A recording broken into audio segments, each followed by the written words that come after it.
Senhor presidente, saudar Vossa Excelência, assim como as autoridades federais, nossos colegas governadores. Vou dividir minha breve intervenção em 3 partes. A primeira diz respeito à emergência. Na emergência, informo a Vossa Excelência que nós iniciamos as ações conjuntas entre os bombeiros e o Exército já na sexta-feira. Tivemos uma série de reuniões, instalamos uma sala de situação 24 horas em parceria com o 24º Batalhão de Infantaria da Selva. Hoje, nós temos feito ações de capacitação dos bombeiros junto ao contingente do Exército, desde o sábado. Eu tenho acompanhado isso pessoalmente. E hoje já houve sobrevoo sobre áreas de maior preocupação, envolvendo o comando do 24º BIS com a Polícia Militar e o Corpo de Bombeiros. Também noticio a Vossa Excelência, assim como o eminente ministro Ricardo Salles, todos os colegas do governo federal, que ontem eu editei um decreto sobre a proibição de uso de fogo nesse período mais crítico, consolidando a legislação ambiental existente. É claro que o Código Florestal já prevê os limites pelos quais isso se torna possível. Nós criamos, ministro Ricardo, uma regra geral. A regra geral é a vedação do uso do fogo, a adoção de práticas sustentáveis, para que nós possamos viabilizar a compatibilização entre a necessária preparação das áreas para fins de agricultura, de produção, com a proteção do meio ambiente. Esse decreto foi editado... nós fizemos as exceções do Código Florestal, e que Vossa Excelência conhece, no artigo 38, como exceções à regra geral. E é claro que esse é um parâmetro pelo qual a Secretaria de Estado do Meio Ambiente e o Corpo de Bombeiros vão tratar dessa temática, e achamos que esse é um mecanismo que é útil para que nós possamos sair desse quadro emergencial. A segunda parte da minha, noticiando que nós requeremos o GLO ambiental e que, evidentemente, essa cooperação entre o Estado e o governo federal deve se intensificar. É o nosso desejo que isso ocorra, e quero registrar a ampla colaboração que temos tido do Comando Local das Forças Armadas, que tem nos ajudado na coordenação dessas ações, que são permanentes, em verdade, por parte do nosso Corpo de Bombeiros, também do nosso batalhão de policiamento ambiental da Polícia Militar. A segunda parte da minha intervenção diz respeito às propostas, 3 propostas. A primeira é intensificação e retomada do uso do Fundo Amazônia. Nós temos projetos em andamento, sendo executados com recursos do Fundo Amazônia, e nós temos, senhor presidente, projetos que aguardam a apreciação do Fundo Amazônia. No caso do Maranhão, se refere exatamente ao combate, à prevenção e combate a incêndios florestais. Nós temos um projeto lá, no valor de 33 milhões de reais, que pende de apreciação junto aos órgãos deliberativos do Fundo Amazônia, e isso poderia viabilizar a aquisição de equipamentos de grande importância para emprego por parte do nosso contingente estadual e também, claro, em regime de parceria com as Forças Armadas. Então, me parece muito importante que haja esse destravamento do Fundo Amazônia, que, de fato, ele é uma ferramenta de altíssimo valor, de enorme importância, muito bem gerenciado pelo BNDES, pelo seu corpo técnico, pelo seu quadro técnico, claro, também pelas autoridades ambientais, e é uma ferramenta da qual nós não podemos abrir mão, como registrou aqui o governador Mauro, o governador Helder e outros colegas.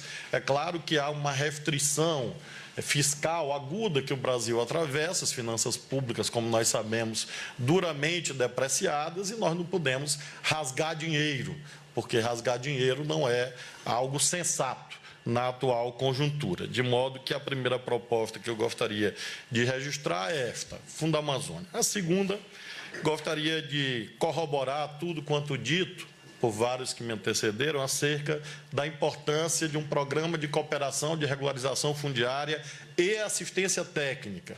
O governador Helder acaba de demonstrar detalhadamente como é possível, mediante ações normativas e, sobretudo, administrativas, garantir o bom uso do solo na Amazônia, sem que haja nenhum tipo de discurso de terrorismo antiambiental, que, de fato, não é sequer necessário e pode ser nocivo, inclusive, ao povo brasileiro e aos interesses do Brasil.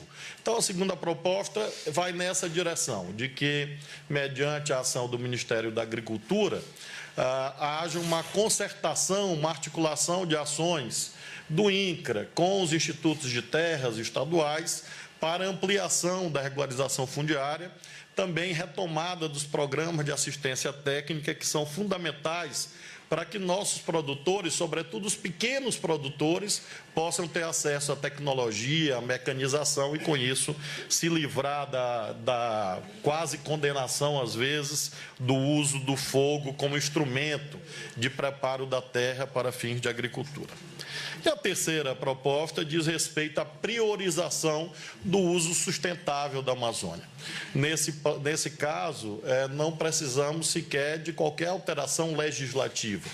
Todos os instrumentos legais já estão aprovados em governos anteriores, legislaturas anteriores, notadamente o Código Florestal, mas não só.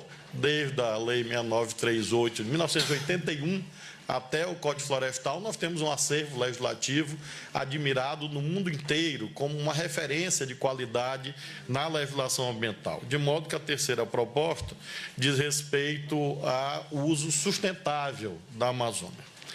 Que nós utilizemos todos esses instrumentos já constantes da legislação para viabilizar o uso econômico inteligente da Amazônia, coisa que é amplamente possível, como todos nós sabemos. E, finalmente, a terceira parte da minha exposição diz respeito ao nível estratégico. Nós não precisamos rasgar a Constituição. A Constituição Federal tem enorme qualidade, enormes virtudes. E ela é um texto ponderado, um texto equilibrado, como devem ser as ações em um país complexo quanto o Brasil. No caso da temática ambiental, nós temos o artigo 225 da Constituição Federal, que fixa as balizas pelos quais os governos todos, os cidadãos, as empresas, devem agir. Por exemplo, lá está definido, no artigo 225, que a Amazônia é um patrimônio nacional. Portanto, é descabido qualquer debate acerca da soberania nacional, porque ela é um imperativo constitucional, indeclinável para todos nós que aqui estamos. Então, nós precisamos, claro, proteger tal soberania nacional e, para tanto, devemos exercê-la. A soberania nacional não se afirma retoricamente, ela se afirma mediante o cumprimento de deveres. A soberania nacional não é uma fraseologia, não é um slogan, é uma obrigação que nós temos que cumprir para, nesse sentido, assegurar a autoridade daquilo que a Constituição Federal manda a nós todos. E essa mesma Constituição fixa quais são as balizas pelos quais nós devemos, sim, agir de modo consorciado, de modo cooperado. Não podemos, não é que não devamos, é que não podemos repelir ações cooperadas. Claro que, preservado o valor da soberania nacional, o diálogo com outros países é imprescindível, por várias e óbvias razões. A primeira delas, outros países fronteiriços têm a Amazônia também. A segunda obviedade, se o Brasil se isola no cenário internacional, ele se expõe a sanções comerciais gravíssimas contra os nossos produtores. Então, defender o Brasil, defender a soberania, defender a economia, exige o diálogo com outros países, para que, com isso, nós possamos proteger os interesses da nossa população, da nossa sociedade, proteger os nossos empregos. Então, no nível estratégico, me parece que soberania nacional é fundamental, cumprir os nossos deveres constitucionais é essencial.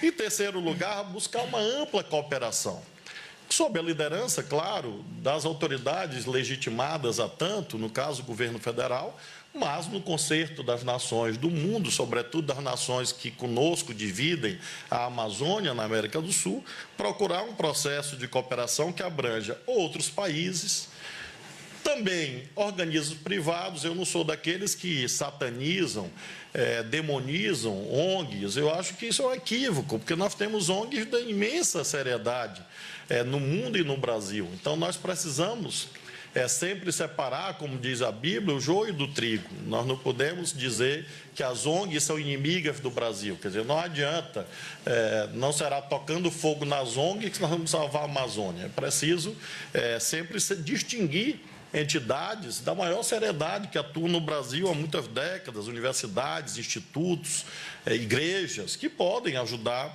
a proteger a Amazônia brasileira. No mesmo sentido da cooperação, finalmente, destaca o papel dos povos indígenas.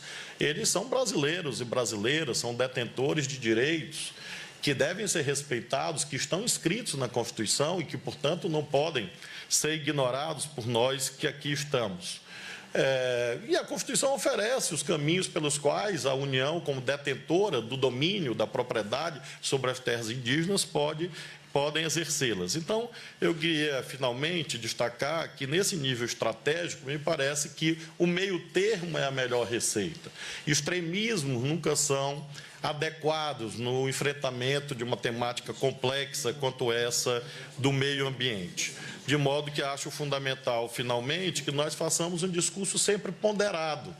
Porque quando se solta uma faísca nos níveis hierárquicos mais altos, isso, quando vai chegando ao chão da realidade, pode se transformar no incêndio.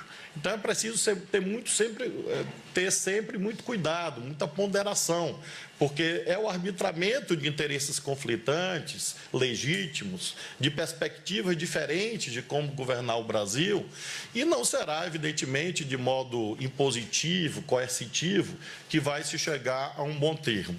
De modo que, finalmente, nesse nível estratégico, gostaria de fixar este trilho.